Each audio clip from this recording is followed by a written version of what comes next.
Welcome to Penrose Learning, where we make understanding easy. In this video, I will explain how to use oxygen-compressed USB UN1072 safely and effectively.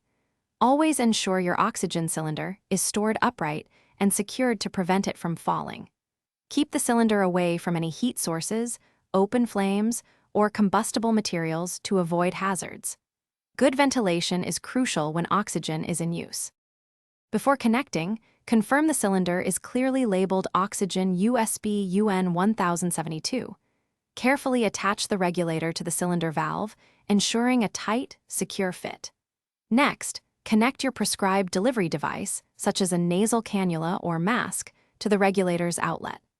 Always check for any leaks using a soapy water solution before proceeding with therapy. To begin, slowly open the cylinder valve by turning it one full rotation counterclockwise.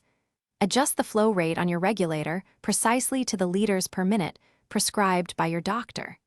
Confirm that oxygen is flowing through your delivery device, feeling the gentle stream.